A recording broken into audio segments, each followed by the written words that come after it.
Bonjour les amis, alors on dit souvent dans l'église, oh mais tu sais, l'amour pardonne tout, l'amour supporte tout, l'amour croit tout. Et on dit, tu sais, il ne faut pas juger.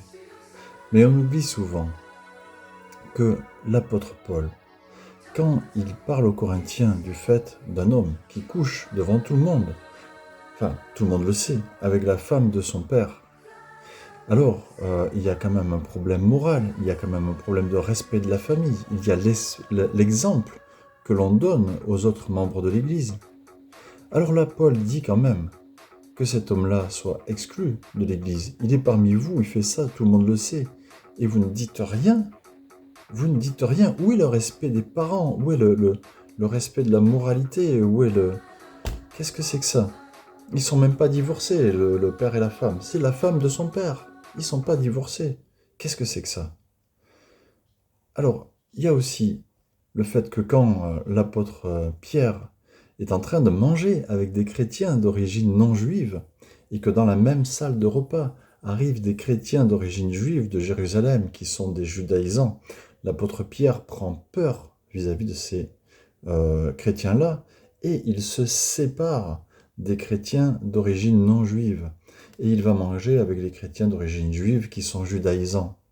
Et là, l'apôtre Paul dit, mais qu'est-ce que tu fais, Pierre? Tu es en train de dire aux chrétiens d'origine non juive que ce sont des sous-merdes, que ce sont des sous-chrétiens, des personnes qui n'ont pas de valeur par rapport aux autres.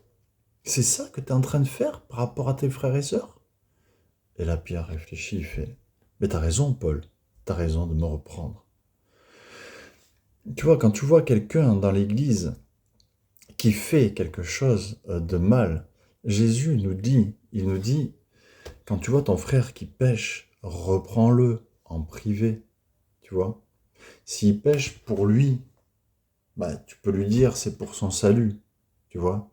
Mais s'il pêche et en même temps, c'est quelque chose qui va faire du mal aux autres dans l'église, par exemple, quelque chose qui va faire comprendre aux frères et sœurs que ben ils sont pas des frères et sœurs en fait, que en fait ils sont juste des personnes lambda, des personnes qui sont à pas considérer, ou qui va vraiment faire quelque chose qui fait du mal, vraiment du mal aux frères et sœurs.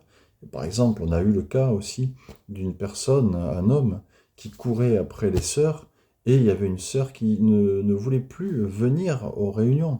Elle avait peur, en fait. Elle avait peur de cet homme, même si il ne le faisait pas avec méchanceté, mais le fait que ça soit un homme âgé, genre 70 ans quasiment, qui courait après une gamine de 30 ans, elle avait peur, elle osait plus venir, elle savait pas quoi faire, elle se privait des réunions.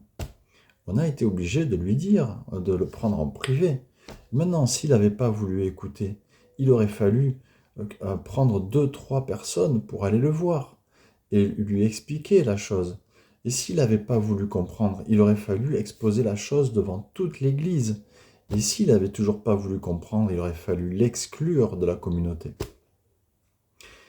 C'est ce que nous dit Jésus, pour préserver l'Église. Parce que sinon, si quelqu'un qui vient dans l'Église, et j'entends pas le bâtiment, parce que le bâtiment, c'est pas une Église, ça c'est du langage commun.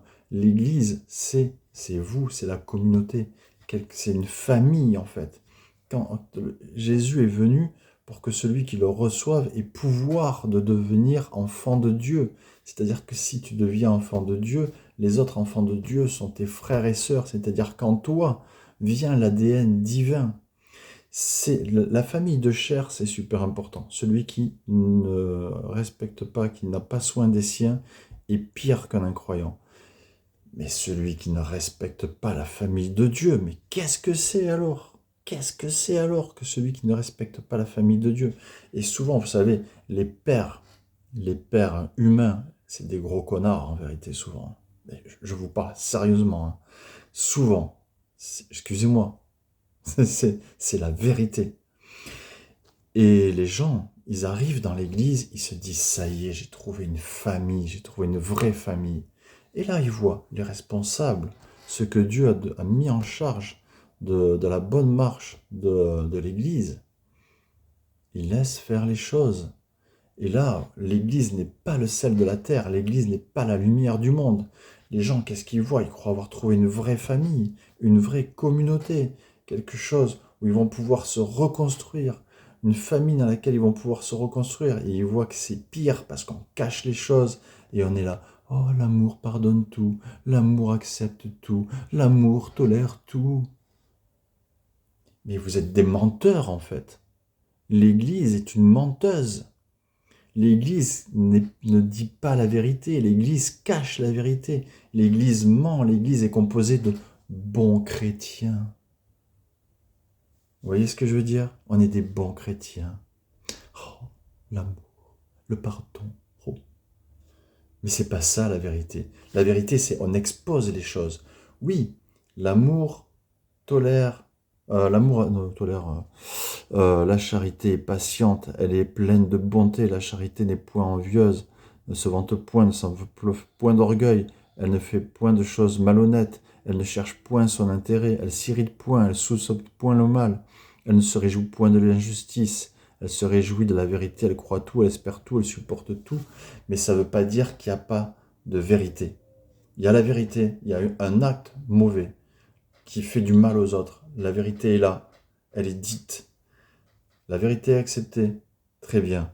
Maintenant, il y a des conséquences à cette chose-là, mais on croit que la personne peut changer, on croit qu'on peut lui pardonner, on croit qu'elle va pouvoir revenir, mais il y a un temps.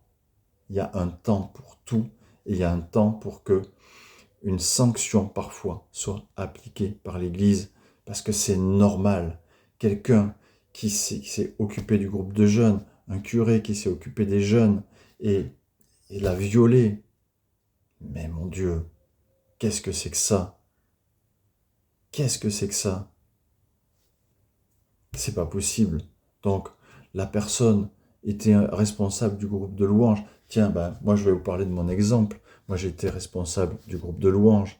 Et sexuellement, c'était n'importe quoi ma vie. Et à un moment, ça s'est terminé devant le conseil pastoral. Je leur ai dit, voilà ma vie. Et donc, qu'est-ce qu'ils ont fait? Ils ont dit, nous, par rapport à ça, on te conseille, tu l'as dit, tu as dit les choses, mais par rapport à ton état spirituel, nous, ce qu'on te demande, c'est de te tenir éloigné de la louange pendant quelque temps. Et pendant quelque temps, je me suis tenu éloigné de la louange. Vous voyez? Alors j'étais avec les frères et sœurs et je louais avec les frères et sœurs. Mais je faisais plus partie du groupe de louange.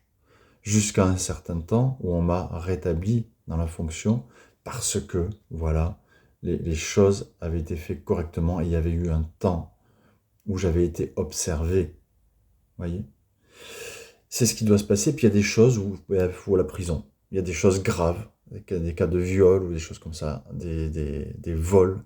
Là, il faut des réparations avec la justice. C'est normal. Mais on peut pardonner, on peut avoir un temps d'observation et après les choses peuvent revenir. Mais il faut que l'Église soit la lumière du monde. Il faut que l'Église soit le sel de la terre. Si l'Église est dans la bonne chrétienté et puis cache les choses en son sein et accepte et tolère tout et n'importe quoi, ce n'est plus l'Église, ce n'est plus le corps de Christ. C'est un facsimilé, c'est même une malédiction pour la terre. Or, nous sommes appelés à être une bénédiction. Alors, ne prenez pas la Bible avec certains versets et puis en faire des règles d'amour, de pardon et voilà, et cacher la vérité. Prenez tout et essayez de mettre les choses en rapport. C'est un chemin long et difficile, mais l'Esprit de Dieu est avec vous. Et Jésus, en Matthieu 20, 28, nous dit « Je suis avec vous pour toujours ». Ça veut dire que son Esprit est avec nous et nous guide et nous aide à agir de façon juste. Soyez bénis et lisez la Bible.